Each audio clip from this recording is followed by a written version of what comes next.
আঘাত নয়, ছোঁয়াও নয়, কেবল বাতাসে দোলা দিয়েছে ইসরায়েলের বোমা। এই এক লাইনেই যেন ফুটে ওঠে তেহরানের আত্মবিশ্বাস। ইরান এখন দাবি করছে ইসরায়েলের হামলায় তাদের ক্ষেপণাস্ত্র ঘাঁটিগুলোর একটি দানাও নড়ে ওঠেনি। যুদ্ধ শেষে ধোঁয়া এখনও উঠছে মধ্যপ্রাচ্যের আকাশে, কিন্তু সেই ধোঁয়ার ভিতর থেকে শোনা যাচ্ছে এক গর্বিত কণ্ঠ, আমরা আছি আগের চেয়েও শক্তিশালী। ইরানের ইসলামী বিপ্লবী রক্ষী বাহিনী IRGCর উপসমন্বয়কারী জেনারেল মোহাম্মদ রেজা নাকভি বলেন, ইসরায়েল দাবি করছে তারা ইরানের ক্ষেপণাস্ত্র কেন্দ্রগুলিতে বড় আঘাত এনেছে, কিন্তু সেটি বলা মানে বাড়াবাড়ি।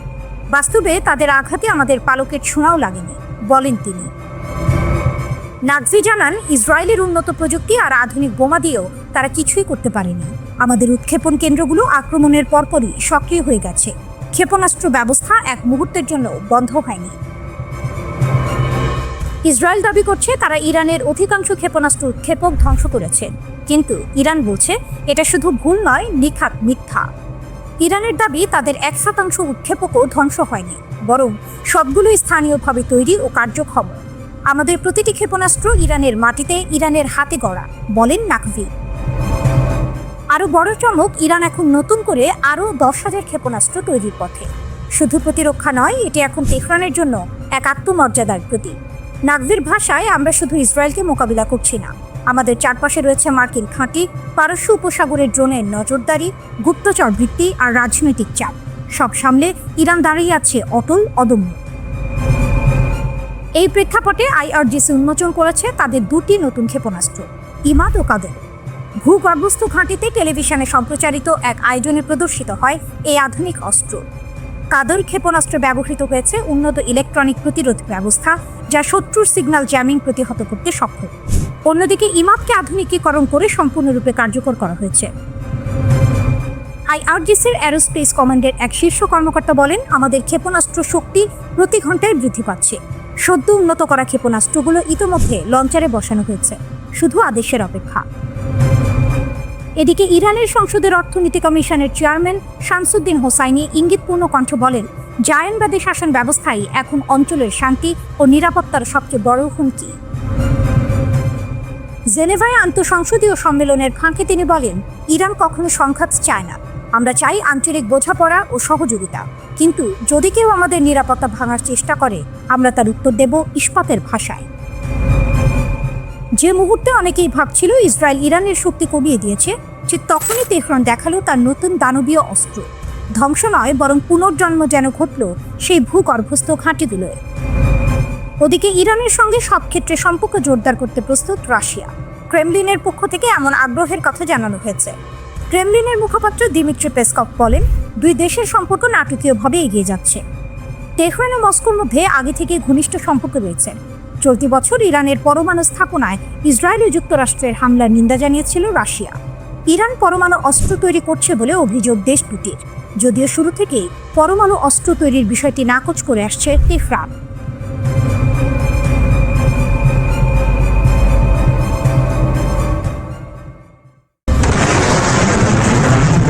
মধ্যপ্রাচ্যের বাতাসে আবারও কাঁপন।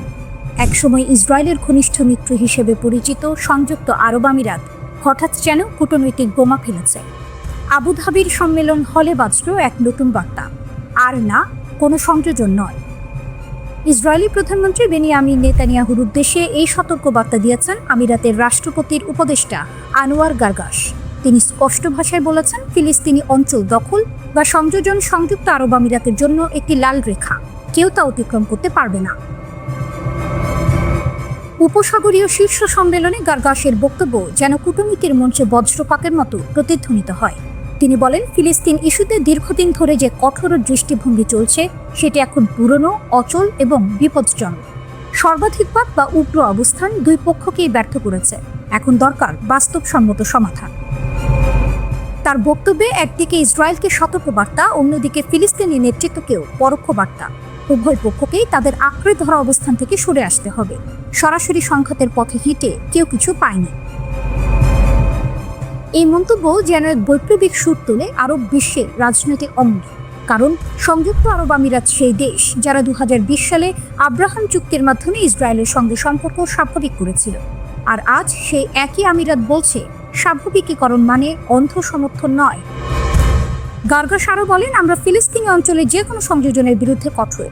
ইসরায়েলের সঙ্গে সম্পর্ক আমাদেরকে প্রভাব খাটানোর সুযোগ দিয়েছে, আমরা তা ব্যবহার করব। তার এই মন্তব্যে আন্তর্জাতিক মহলে নতুন প্রশ্ন উঠেছে, তবে কি আব্রাহাম চুক্তির মজবুত বন্ধন ফাটল ধরছে? গার্গাস বলেন, গাজায় এখন মানবিক পরিস্থিতি ভয়াবহ, আমাদের আরও কিছু করতে হবে। আমরা মানবিক সাহায্য বাড়াচ্ছি, এমনকি গাজায় সরাসরি মানুষ পাঠানোর বিষয়েও আলোচনা চলছে। এই ঘোষণায় যেন মানবতার এক নতুন প্রতিধ্বনি শোনা গেল। যুদ্ধের ধোঁয়া ও ধ্বংসের ভেতর থেকে এক আরব কণ্ঠ বলছে, আমরা নীরব দর্শক নই। তিনি আরও জোর দিয়ে বলেন, শান্তির জন্য ফিলিস্তিনি কর্তৃপক্ষের ভূমিকা অপরিহার্য, তাদের বাদ দিয়ে টেকসই সমাধান অসম্ভব। গার্গাসের এই বক্তব্য শুধু ইসরায়েলের জন্য নয়, গোটা আরব বিশ্বের জন্য এক জাগরণের বার্তা। তিনি জানান, আমিরাত প্রায়ই একা দাঁড়িয়েছে সংস্কারের পক্ষে, কিন্তু আমরা বিশ্বাস করি বাস্তববাদী শান্তির একমাত্র পথ। এখানেই শেষ নয়, ওয়াশিংটনের ভূমিকা নিয়েও গার্গাস প্রশংসা করেন। বলেন, মার্কিন যুক্তরাষ্ট্র যুদ্ধবিরতি বজায় রাখতে যে ভূমিকা রেখেছে তা গুরুত্বপূর্ণ। আঞ্চলিক স্থিতিশীলতায় তাদের অংশগ্রহণ অপরিহার্য। তবে বিশ্লেষকদের মতে এই মন্তব্য শুধু কূটনৈতিক আহ্বান নয়, এটি এক শক্তিশালী রাজনৈতিক বার্তা, যে বার্তা নেতানিয়াহু টেবিলে পৌঁছে গেছে। বার্তা স্পষ্ট, ইসরায়েল যদি ফিলিস্তিন দখলের কথা এগোয়, তবে সবচেয়ে প্রো ইসরায়েল আরব জাতীয় মুখ ফিরিয়ে নেবে। এই মুহূর্তে আবুধাবির নীরব রাতেও যেন প্রতিধ্বনিত হচ্ছে গার্গাসের সতর্কতা। সর্বাধিকবাদ সকলকে ব্যর্থ করেছে, এখন সময় পরিবর্তনের। এক কূটনৈতিক বাক্যের আড়ালেই যেন লুকিয়ে আছে এক মহাযুদ্ধের সতর্ক ঘণ্টা।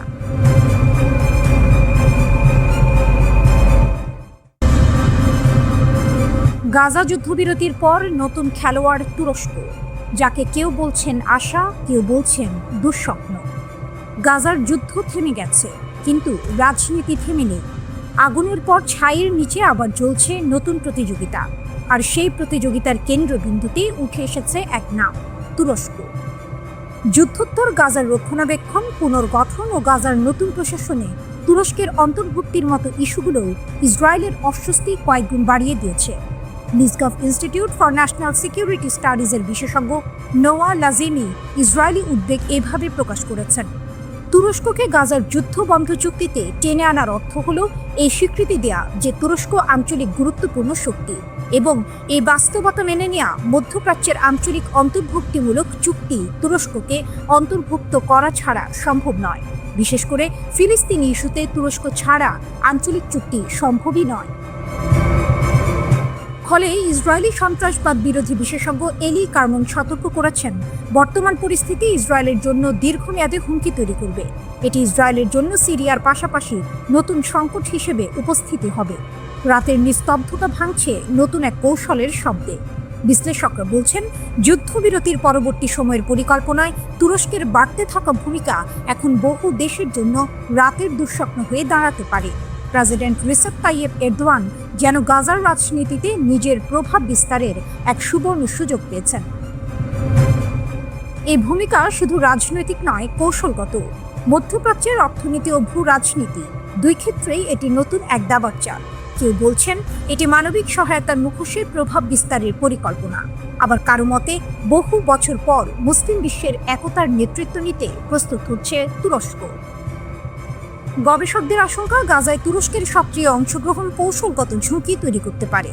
যদি তুরস্ক কোনো পর্যবেক্ষণ বা প্রয়োগকারী ভূমিকায় যায়, তাহলে তা ইতালি সহ ইউরোপীয় সেনাবাহিনীর স্বাধীন কার্যক্রম সীমিত করতে পারে। উত্তেজনা বাড়লে সরাসরি সংঘর্ষের আশঙ্কাও উড়িয়ে দেওয়া যাচ্ছে না। তুরস্কের অবস্থান স্পষ্ট, তারা চায় না ফিলিস্তিনি গোষ্ঠীগুলো অস্ত্র পুরোপুরি ত্যাগ করুক। এটি সরাসরি ইসরায়েল, মিশর ও সংযুক্ত আরব আমিরাতের পরিকল্পনার বিপরীতে যায়। তাই যুদ্ধ শুরু হওয়ার পর থেকে ইসরায়েল গাজা ইস্যুতে তুরস্ককে আলোচনায় অন্তর্ভুক্ত করতে অনাগ্রহী ছিল।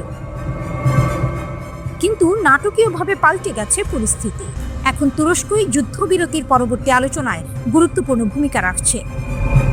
বিশ্লেষকদের মতে এর পেছনে যুক্তরাষ্ট্রের ভূমিকা গুরুত্বপূর্ণ। প্রেসিডেন্ট ডোনাল্ড ট্রাম্প বিশ্বাস করেন, মধ্যপ্রাচ্যে স্থিতিশীলতা ফেরাতে তুরস্কের অংশগ্রহণ প্রয়োজন।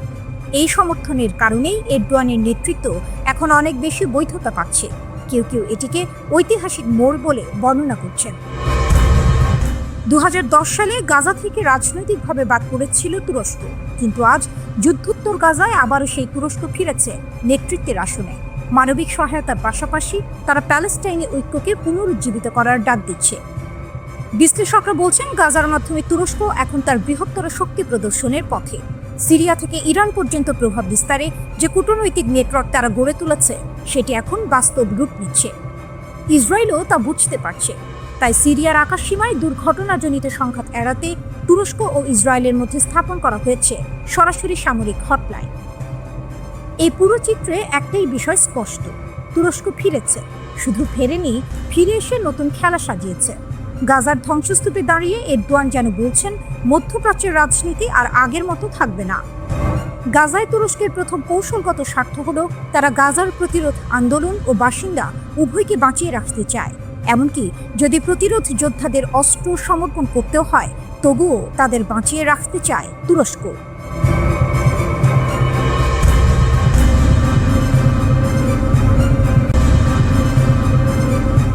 আমরা কথা বলবো, কিন্তু মাথা নত করব না, খামেনির কঠোর জবাব ট্রাম্পকে। ইরানের আকাশে আবারও বাজল প্রতিবাদের বজ্রধ্বনি। তেহরান থেকে ছড়িয়ে পড়ল এক কণ্ঠস্বর, দৃঢ়, নির্ভীক, অবিচল। ইরানের সর্বোচ্চ নেতা আয়াতুল্লাহ আলী খামেনি যুক্তরাষ্ট্রের প্রেসিডেন্ট ট্রাম্পের বক্তব্যকে তীব্রভাবে ব্যঙ্গ করে বললেন, তিনি যদি মনে করেন আমাদের পারমাণবিক স্থাপনা ধ্বংস হয়ে গেছে, তবে তিনি স্বপ্ন দেখতে থাকুন। মধ্যপ্রাচ্যের উত্তপ্ত রাজনীতির কেন্দ্রে দাঁড়িয়ে ইরানের এই বার্তা ছিল বিদ্যুতের মতো তীক্ষ্ণ। অধিকৃত ফিলিস্তিন সফরে গিয়ে ট্রাম্প ইসরায়েলি নেতাদের পাশে দাঁড়িয়ে বলেছিলেন, ইরানকে শান্তি গ্রহণ করতে হবে। কিন্তু খামেনির কণ্ঠে এলো শীতল প্রত্যুত্তর, আমরা কথা বলবো, কিন্তু মাথা নত করব না। তেহরানের ভাষ্য অনুযায়ী ট্রাম্পের সফর ছিল একটি মরিয়া প্রচেষ্টা, ইসরায়েলি নেতাদের মনোবল বাড়াতে, তাদের ভয় ঢাকতে। কারণ সাম্প্রতিক 12 দিনের যুদ্ধে তারা এমনভাবে পরাজিত হয়েছিল যা নিজেরাই বিশ্বাস করতে পারেনি। খামেনি বলেন, রাষ্ট্রপতির কথাবার্তা ও আচরণে স্পষ্ট তারা মরিয়া, তারা ভেঙে পড়েছে, আর তিনি গিয়েছিলেন তাদের খালি আশা দিতে। তিনি আরও যোগ করেন, এই কথাগুলো কেবল সেই ধরনের মানুষদের জন্য বলা হয় যারা নিজেরাই আর কোনো আশা খুঁজে পায় না, জবরদস্তি নয়, আলোচনা। ট্রাম্প ইরানের সঙ্গে নতুন চুক্তি করার আগ্রহ প্রকাশ করেছিলেন। তিনি বলেছিলেন, আমি একজন ব্যবসায়ী, আমি ইরানের সঙ্গে চুক্তি করতে চাই। কিন্তু খামেনি সেই প্রস্তাব প্রত্যাখ্যান করে বলেন, যে চুক্তি ধমক দিয়ে শুরু হয় সেটি কোনো চুক্তি নয়, সেটি জবরদস্তি। ইরানি জাতি জবরদস্তির কাছে মাথা নত করবে না। তিনি আরও বলেন, আসুন বসে কথা বলি, ফলাফল স্পষ্ট হয়ে উঠুক। কিন্তু আমাদের উপর অন্য দেশের মতো চাপ সৃষ্টি করে কিছু আদায় করা যাবে না। ইরান কখনো জোর জবরদস্তির কাছে নতি স্বীকার করবে না। এই এক বাক্যে যেন ধ্বনিত হলো ইরানের আত্মমর্যাদার অটল ঘোষণা, আমরা স্বাধীন, আমরা অবিচল। খামেনি ট্রাম্পের সমালোচনা করতে গিয়ে যুক্তরাষ্ট্রের ভেতরকার বিশৃঙ্খলাও তুলে ধরেন। তিনি বলেন, আমেরিকার বিভিন্ন রাজ্যে 7 মিলিয়ন মানুষ রাস্তায় নেমে সরকারের বিরুদ্ধে স্লোগান দিচ্ছে। তোমরা আগে তোমাদের সেই জনগণকে শান্ত করো, তারপর অন্য দেশের ব্যাপারে কথা বলো। তিনি আরও যোগ করেন, আমেরিকা অন্য দেশে হস্তক্ষেপ করে, সামরিক ঘাঁটি তৈরি করে, কিন্তু আজ সন্ত্রাসবাদের আসল প্রতীক তারাই। ইরানের বার্তা দৃঢ়, স্পষ্ট, চূড়ান্ত। এই সমস্ত বক্তব্যের মধ্যে এক সুর স্পষ্ট, ইরান কথা বলতে চায়, কিন্তু আত্মসমর্পণ নয়। তারা আলোচনায় রাজি, কিন্তু আত্মমর্যাদা বিকিয়ে নয়। তেহরান এখনো দাবি করে তার পারমাণবিক কর্মসূচি শান্তিপূর্ণ, কিন্তু তার নিরাপত্তা নিয়ে কোনো ছাড় দেবে না। আমরা আমাদের পথেই থাকব, এই বার্তা যেন মধ্যপ্রাচ্যের বাতাসে ছড়িয়ে পড়ছে। ট্রাম্পের সফর শেষ হয়েছে, কিন্তু তেহরানের প্রতিধ্বনি এখনো কাঁপাচ্ছে কূটনৈতিক মঞ্চ। এক জাতি যে মাথা নত করতে শেখেনি, এক নেতা যিনি বলেন, স্বপ্ন দেখতে থাকুন, আমরাও আমাদের পথেই থাকব। এ যেন ইতিহাসের পুরনো পাঠের নতুন পুনরাবৃত্তি। ইরান কথা বলে না কোমল স্বরে, বরং আগুনে ভেজা আত্মমর্যাদার ভাষায়। আর আজ সেই ভাষা আবার কাঁপিয়ে দিল বিশ্ব রাজনীতির অস্থির প্রান্তরকে।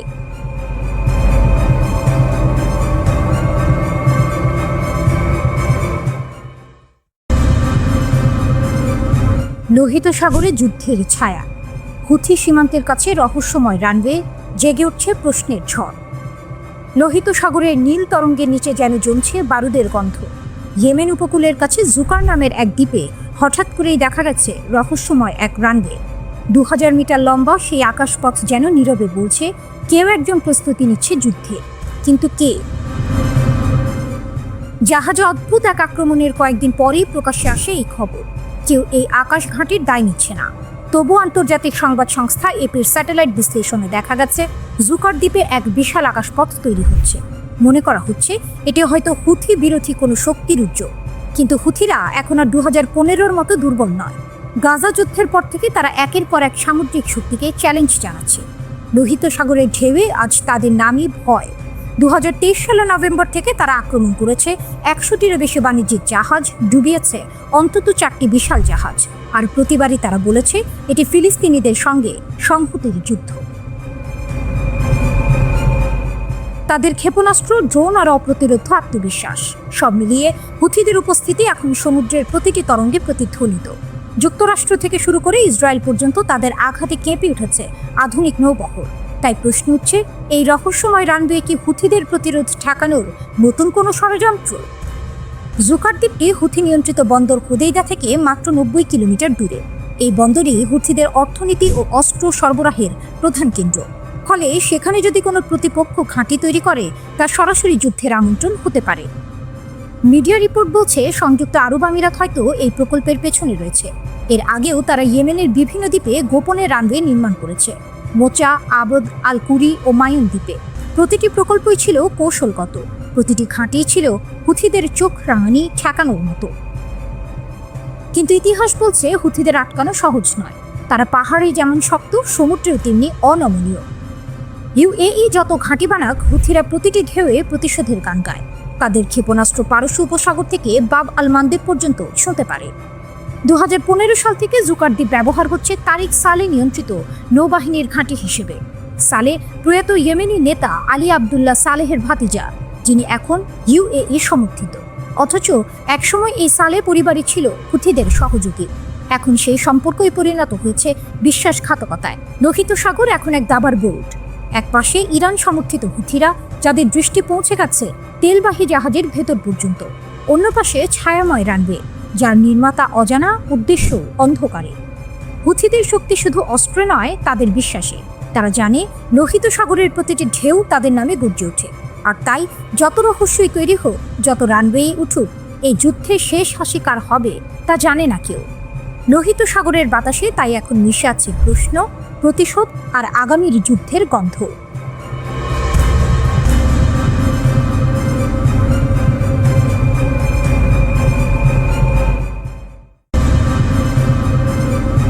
18 অক্টোবর 2025 তারিখে joint comprehensive plan of action JCPOA বা ইরান পারমাণবিক চুক্তি আনুষ্ঠানিকভাবে শেষ হলো। এই চুক্তি 2015 সালে স্বাক্ষরিত হয়েছিল, যার মূল উদ্দেশ্য ছিল ইরানের পারমাণবিক কার্যক্রম কিছু সীমাবদ্ধ করা আর তার বিনিময়ে আন্তর্জাতিক নিষেধাজ্ঞা তুলে দেয়া। কিন্তু একটি দ্বৈত বাস্তবতা এখানে রয়েছে। রাজনৈতিকভাবে চুক্তির সমাপ্তি দিবস বলে বিলোপ করা হলো সকল বাধ্যবাধকতা। ইরান ঘোষণা করেছে এখন থেকে চুক্তির সমস্ত বিধান, পারমাণবিক প্রোগ্রামের উপর নিষেধাজ্ঞা সহ বাতিল। IAEA যে শর্তগুলো দিয়েছিল সেগুলো এখন আর বাধ্যতামূলক নয়, এবং ইরান জানিয়েছে তারা ইউরেনিয়াম 60% পর্যন্ত সমৃদ্ধ করতে পারবে। তুলনায় বেসামরিক কাজে সাধারণত 3.67% বেশি লাগে না। 90% নিকটেই পৌঁছালে সেটি অস্ত্র বানানোর সক্ষমতার কাছাকাছি চলে আসে। তবে বাস্তবে নিষেধাজ্ঞাগুলো ও প্রতিক্রিয়াগুলো এখনও জীবিত। ইউরোপীয় 3 দেশ, ব্রিটেন, ফ্রান্স ও জার্মানি, চুক্তির প্রতি ইরানের বিরুদ্ধে স্ন্যাপব্যাক প্রক্রিয়া চালু করেছে। ফলশ্রুতিতে এই আইনগত চুক্তি শেষ বললেও নিষিদ্ধ ব্যবস্থা পুরোপুরি তুলে দেওয়া হয়নি। ফলে চুক্তি শেষ হয়েছে বললেও নিয়ন্ত্রণ ও চাপের ধারাবাহিকতা রয়েছে। একদিকে ইরান বলছে সব বিধান শেষ, অন্যদিকে পশ্চিমা দেশগুলো বলছে নিষেধাজ্ঞা ফিরে এসেছে। এই মিলনচ্ছেদ নতুন ভূ রাজনৈতিক ঝড়ের সম্ভাবনা এনে দিচ্ছে। ইরানের দিক থেকে দেখা গেল তারা এখন বলছে তারা আর পারমাণবিক কর্মকাণ্ডে সেই 3.67% সীমাবদ্ধতায় থাকবে না। সীমা উঠে গেছে বলেই মত বিশেষজ্ঞদের। এই অবস্থার কারণে ইরানের শক্তি ইতিমধ্যে বৃদ্ধি পেয়েছে, আর তা শুধু পারমাণবিক নয়, কূটনৈতিক ও অঞ্চল প্রতিরোধ নীতি হিসেবে। সামরিক দিক থেকে ইরানকে বড় শক্তি হিসেবে দেখা হয়। তার রকেট প্রযুক্তি, মিলিটারি প্রক্সি গোষ্ঠীর প্রভাব এবং এলাকায় নেটওয়ার্ক, এসবই তেহরানকে কৌশলগত সুবিধা দেয়। তেল গ্যাস সম্পদ, ভূ রাজনৈতিক অবস্থান এবং পারমাণবিক সক্ষমতার সম্ভাব্যতা ইরানকে শক্তিশালী করে তোলে। এ কারণেই পশ্চিমা দেশগুলো সতর্ক। একটি সীমাহীন ইউরেনিয়াম সমৃদ্ধকরণ মধ্যপ্রাচ্যের ভারসাম্য বদলে দিতে পারে। ইরানের পরমাণু কর্মসূচি নিয়ে জাতিসংঘ নিরাপত্তা পরিষদের রেজলিউশন 2231 আনুষ্ঠানিকভাবে শেষ হয়েছে বলে ঘোষণা দিয়েছে ইরান, চীন ও রাশিয়া। সংস্থাটির মহাসচিব আন্তোনিও গুতেরেসের কাছে পাঠানো যৌথ এক চিঠিতে 3 দেশ স্পষ্ট জানিয়ে দিয়েছে 2025 সালের 18 অক্টোবর থেকে এই প্রস্তাবের সব ধারা ও বিধান বাতিল বলে গণ্য হবে এবং এর মাধ্যমে ইরান ইস্যুতে নিরাপত্তা পরিষদের বিবেচনা এখানেই শেষ। ইরান সামরিক উদ্দেশ্যে গোপনে পারমাণবিক কর্মসূচি চালাচ্ছে, পশ্চিমাদের এমন দাবি ভিত্তিহীন বলে উল্লেখ করা হয় চিঠিতে। এতে বলা হয়, পরমাণু অস্ত্র বানানোর অভিযোগের কোনো প্রমাণ কখনোই খুঁজে পায়নি জাতিসংঘের পরমাণু শক্তি সংস্থা IAEA। যদিও সংস্থাটি সবচেয়ে কঠোর পরিদর্শন চালিয়েছে ইরান জুড়ে। যৌথ বিবৃতিতে আরও বলা হয়, রেজলিউশন 2231 এর মেয়াদ শেষ হওয়াকে সম্মান করা নিরাপত্তা পরিষদের বিশ্বাসযোগ্যতা ও বহুপাক্ষিক কূটনীতির সুরক্ষায় সহায়ক হবে। চিঠির শেষে 3 দেশ ইরানকে কেন্দ্র করে কূটনৈতিক সমাধানের জন্য অনুকূল পরিবেশ তৈরির আহ্বান জানিয়েছে এবং উত্তেজনা কমিয়ে সংলাপের উপর গুরুত্ব দেওয়ার কথা পুনর্ব্যক্ত করেছে।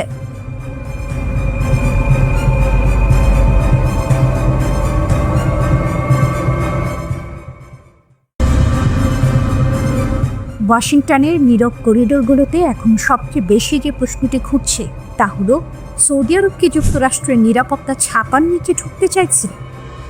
মধ্যপ্রাচ্যের বালুকা বেলায় যখন নতুন নতুন যুদ্ধের হাওয়া বইছে, তখন সৌদি আরবের যুবরাজ মোহাম্মদ বিন সালমান MBS যুক্তরাষ্ট্রের সঙ্গে একটি বিশাল প্রতিরক্ষা চুক্তি করতে মরিয়া। এমন একটি চুক্তি যা বলবে সৌদির ওপর আক্রমণ মানে আমেরিকার ওপর আক্রমণ। এটাই এখন রিয়াদের সবচেয়ে বড় কূটনৈতিক লক্ষ্য। চুক্তির পটভূমি, নিরাপত্তার রাজনীতি। ব্রিটিশ সংবাদপত্র ফিনান্সিয়াল টাইমস জানিয়েছে, MBS আগামী মাসে হোয়াইট হাউসে গিয়ে এই প্রতিরক্ষা চুক্তি চূড়ান্ত করতে চান। এক মার্কিন কর্মকর্তা নিশ্চিত করেছেন, যুবরাজের সফরের সময় কিছু স্বাক্ষর হতে পারে, যদিও বিস্তারিত এখনো গোপন রাখা হয়েছে। এই চুক্তি হবে অনেকটা যুক্তরাষ্ট্র কাতারের চুক্তির মতো, যেখানে যুক্তরাষ্ট্র ঘোষণা করেছিল কাতারে কোনো হামলা হলে যুক্তরাষ্ট্র সব ধরনের পদক্ষেপ নেবে, কূটনৈতিক, অর্থনৈতিক, এমনকি সামরিকও।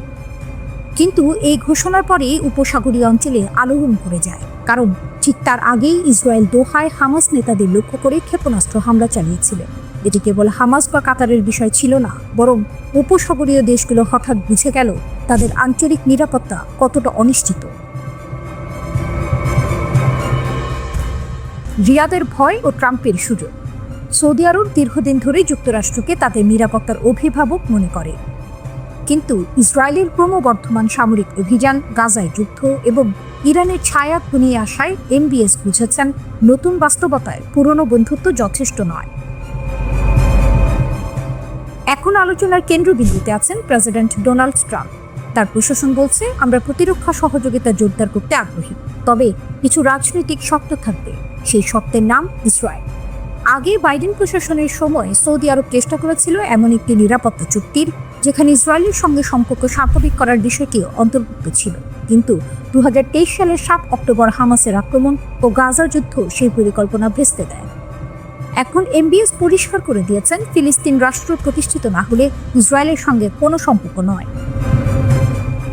এমন অবস্থায় ট্রাম্প প্রশাসন এক জটিল অবস্থায়। একদিকে প্রতিরক্ষা জোটের সুযোগ, অন্যদিকে ইসরায়েলের রাজনৈতিক চাপে ফাঁদে পড়ার ভয়। চুক্তির সম্ভাব্য রূপ।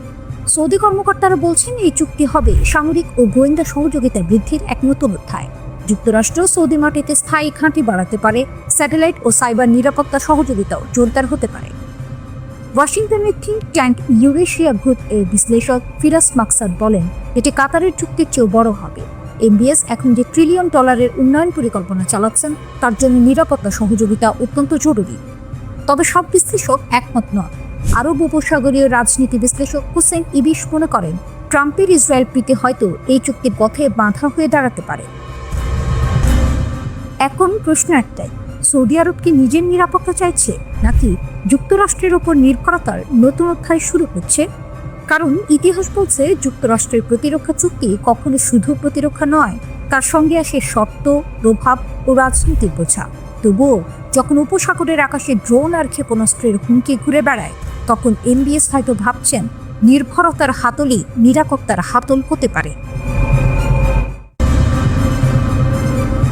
কাস্পিয়ান উপকূলে ইরানের নতুন চোখ। নাজির রাডারে কাঁপছে উত্তর সীমান্তের রাজনীতি। রাতের নিস্তব্ধতা ভেদ করে ইরানের উত্তর সীমান্তে পাহাড় কেঁপে উঠছে। কাস্পিয়ান সাগরের ধারে গিলান প্রদেশের পাহাড়ে বসানো হচ্ছে এক রহস্যময় রাডার সিস্টেম নাজির। তেহরান চুপ, কিন্তু পাহাড়ে গাড়ি চলছে, সৈন্যরা ব্যস্ত। আজারবাইজান সীমান্ত থেকে মাত্র 40 কিলোমিটার দূরে এই স্থাপনা এখন গোটা অঞ্চলে নতুন আতঙ্কের নাম। ইরান ও আজারবাইজানের সম্পর্কে টানাপোড়েন নতুন নয়, কিন্তু 2021 সালের পর সেই উত্তেজনা পেরিয়ে গেছে বিপজ্জনক সীমা। তেহরানের অভিযোগ, আজারবাইজান তার ভূখণ্ডে ইসরায়েলের গোপন ঘাঁটি তৈরি করেছে। রয়টার্স জানায়, আজারবাইজানের বিজুলি, জিব্রাইল ও জাহাঙ্গীর অঞ্চলে ইসরায়েলি বাহিনীর সঙ্গে যৌথ সামরিক মহড়া চলছে নিয়মিত।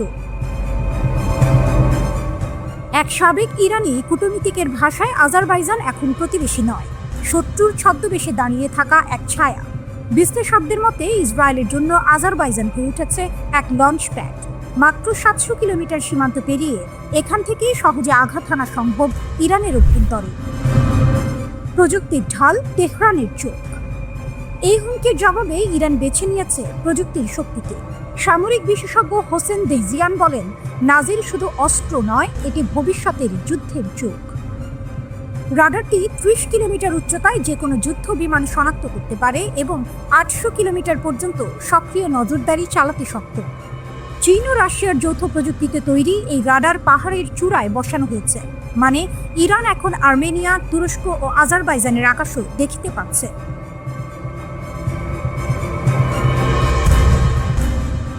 টাইমস অফ ইরান জানায়, নাজিরের 360 ডিগ্রি কভারেজ এটিকে বিশ্বের অন্যতম শক্তিশালী রাডার হিসেবে প্রতিষ্ঠিত করেছে। কৌশলের আড়ালে কূটনীতি।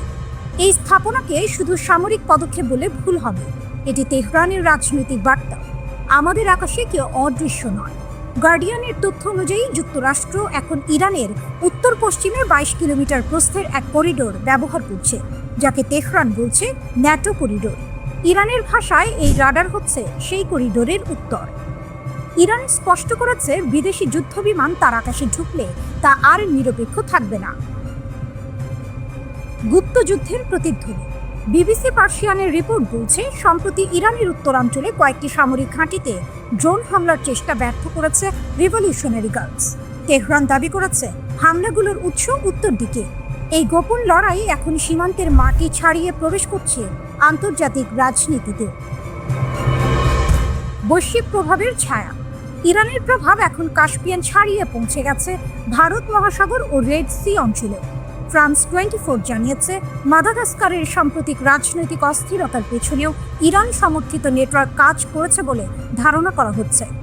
বিশ্লেষকরা বলছেন, তেহরানের লক্ষ্য স্পষ্ট, ইউরোপে জ্বালানি সরবরাহের রুটে নিজের উপস্থিতি শক্ত করা। ভোরের আলো ফুটছে গিলানের পাহাড়ে, কুয়াশার ভেতর নীরবে ঘুরছে নাজিরের অ্যান্টেনা, প্রতিটি সিগন্যাল যাচাই করছে নিখুঁতভাবে।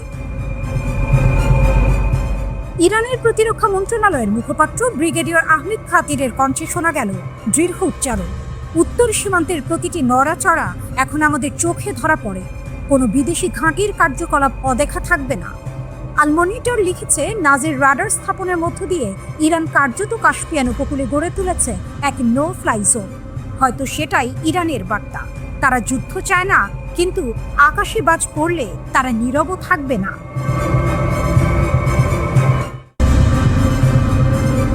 ইরান প্রকাশ্যে বলল, ইসরায়েলের শেষের দিন ঘনিয়ে এসেছে। মধ্যপ্রাচ্যের রাজনীতি আবারও তীব্র হচ্ছে। ইরান এবার সরাসরি ঘোষণা করেছে, ইসরায়েলের অস্তিত্ব শেষ হয়ে যাবে।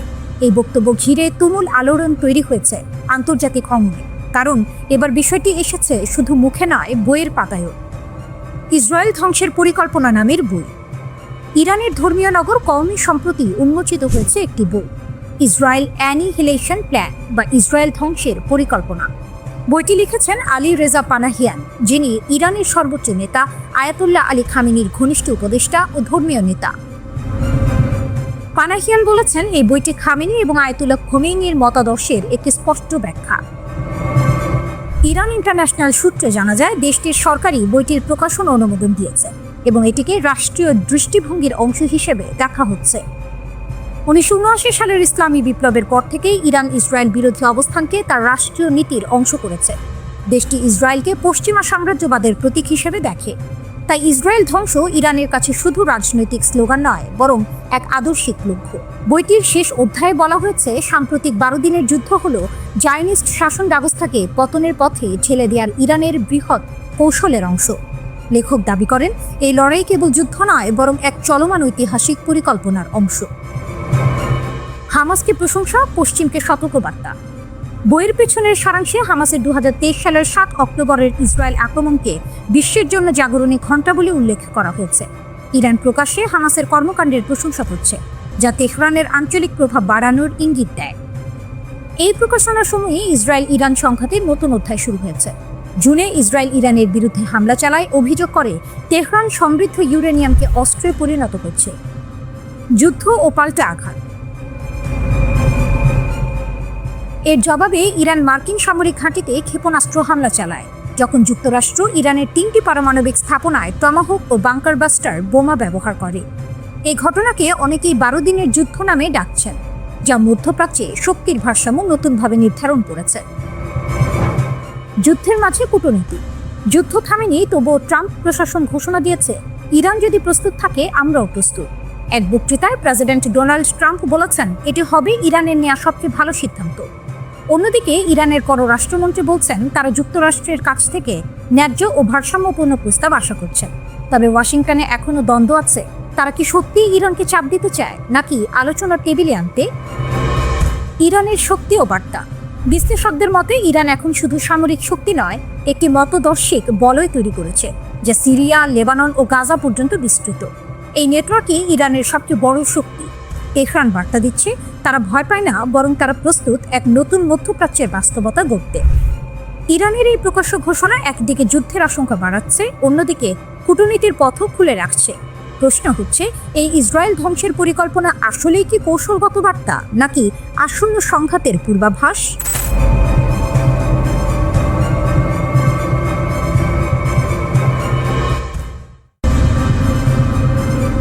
ইরানের ওপর ইসরায়েলের হামলার জেরে সৃষ্ট চরম উত্তেজনার পর এবার নতুন করে যুদ্ধের পায়তারা চালাচ্ছে পশ্চিমারা। পরিস্থিতি এমন পর্যায়ে পৌঁছেছে যে আরেকটি ইরান ইসরায়েল যুদ্ধ এখন সময়ের ব্যাপার মাত্র বলে মনে করছেন অনেকে। সেরকমই পরিকল্পনা নিয়ে আগাচ্ছে পশ্চিমারা। তবে বসে নেই ইরান। সর্বোচ্চ নেতা আয়াতুল্লাহ খামেনি ভালো করেই জানেন, ইরানের ওপর আঘাত আসতেই থাকবে। তাই শত্রুদের মোকাবিলা করতে সব নিয়ে প্রস্তুত ইসলামী বিপ্লবের দেশটি। ইরানের কাছে বড় আঘাত খাওয়ার পরও শিক্ষা হয়নি, আবারও যুদ্ধের হুঙ্কার, আর পশ্চিমা দেশগুলো ইরানকে কণ্ঠরোধ করতে তৎপর। এখন এক প্রশ্ন ঘুরছে, নতুন ইরান ইসরায়েল লড়াই কি শুধু সময়ের ব্যাপার? ইরান সম্প্রতি বহু প্রতিকূলতায় পড়ে, তবু মন বদলায়নি। দেশটির শাসকরা বলে থাকেন, আঘাত আসতেই থাকবে, কিন্তু তাদের প্রতিরোধও থাকবে বেশি। মার্কিন, ইসরায়েল ও কিছু ইউরোপীয় দেশের চাপ, নিষেধাজ্ঞা ও সামরিক উপস্থিতি বাড়িয়ে দেওয়ার নকশা ইরানের ওপর ক্রমাগত চালানো হচ্ছে। এতে করে তেহরান কেবল কূটনীতিতে নয়, আঞ্চলিক শক্তি গঠনেও জোর দিচ্ছে। তাদের প্রতিক্রিয়া সিরিয়া, লেবানন, ইরাক ও ইয়েমেনে বিশেষভাবে লক্ষণীয় হয়েছে। প্রক্সি গোষ্ঠী ও কৌশলগত সাফল্য বাড়ানোর চেষ্টা চলছে। তবু ইরান এখন শুধু প্রতিরোধী করছে না, তারা ভেতর থেকে নিজেকে বদলে নিচ্ছে। জুনে 12 দিনের সংঘর্ষের পরে শুরু করা শুদ্ধি অভিযান, গোপন অভিযান এবং সন্দেহভাজন ব্যক্তিদের গ্রেপ্তারের ফলে দেখা গেছে তেহরান বিদেশি প্রভাব থেকে নিজেকে মুক্ত করার চেষ্টা করছে। ধরা ছোঁয়ার তালিকায় এমন ব্যক্তিরাও রয়েছেন যারা বিদেশি গোয়েন্দা সংস্থার সাথে যোগাযোগ রাখতেন। এগুলো যদি সত্য হয়ে থাকে, তাহলে ইরানের অভ্যন্তরীণ রাজনীতিও সংকটে পড়ছে। প্রশাসনিক পরিবর্তন এসেছে। গত 3 আগস্ট প্রজাতন্ত্রের সর্বোচ্চ নিরাপত্তা পরিষদের নামে নতুন একটি কৌশলগত সংস্থা গঠন করা হয়েছে।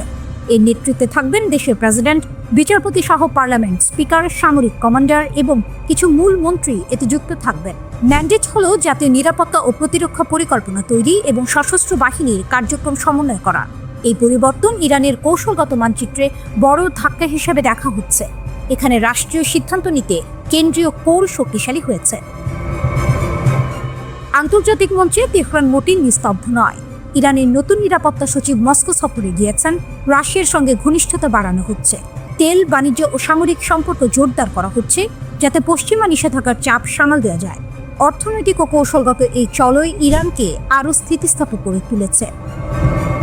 ইরানের সামরিক প্রস্তুতিও নতুন যুদ্ধের সম্ভাবনার ইঙ্গিত দিচ্ছে।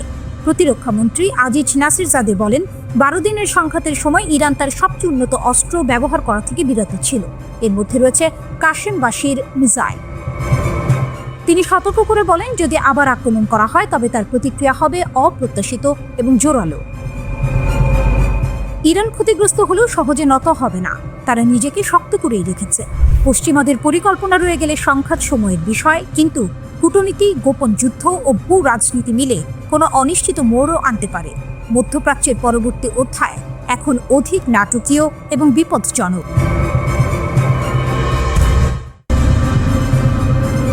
আরব সাগরের নীল জলে কি ছায়াযুদ্ধ শেষ? ইরান চীন জোটের সামনে প্রকাশ্যে পিছু হটছে যুক্তরাষ্ট্র। 2025 সাল। আরব সাগরের গভীর নীল জলরাশি ভেদ করে ভেসে চলেছে এক দানবাকৃতি তেলবাহী জাহাজ ইয়াং ওয়াং-5। জাহাজটির মাথায় উঠছে ইরানের দৃপ্ত পতাকা, কিন্তু এবারের দৃশ্যপট ভিন্ন। 3 দশক পর এই জাহাজে সক্রিয় হয়েছে অটোমেটিক আইডেন্টিফিকেশন সিস্টেম, AIS।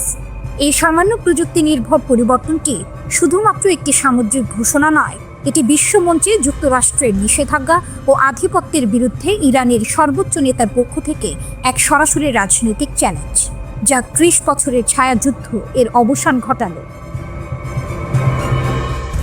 দীর্ঘদিন ধরে যুক্তরাষ্ট্রের কঠোর নিষেধাজ্ঞার ফাঁদ এড়াতে ইরান এক শ্যাডো ফ্লিট বা নাম পরিচয়হীন জাহাজ বহর ব্যবহার করত। এই জাহাজগুলো গভীর সমুদ্রে জ্বালানি স্থানান্তর করত এবং গোয়েন্দা স্যাটেলাইটের নজর এড়াতে ইচ্ছাকৃতভাবে AIS বন্ধ রাখত। কিন্তু 2025 সালে আয়াতুল্লাহ খামেনির একটি একক নির্দেশে সেই কৌশল পাল্টে যায়। আর গোপন নয়, বিশ্ব জানুক আমরা কোথায় যাচ্ছি। এই সাহসী পদক্ষেপের নেপথ্যে রয়েছে একটি বিরাট কৌশলগত টুইস্ট। ইরান এখন একা নয়, তার পাশে প্রকাশ্যে এসে দাঁড়িয়েছে বিশ্বের দ্বিতীয় বৃহত্তম শক্তি চীন। বেইজিং শুধু আশ্বাস দেয়নি, বরং এক সামরিক ছাতা তৈরি করেছে।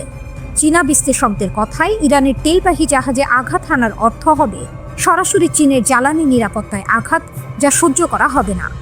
ভারত মহাসাগর ও আরব সাগরের উপকূলে চীন ইতোমধ্যে ডেস্ট্রয়ার, যুদ্ধ জাহাজ ও সাবমেরিন মোতায়েন করে দিয়েছে।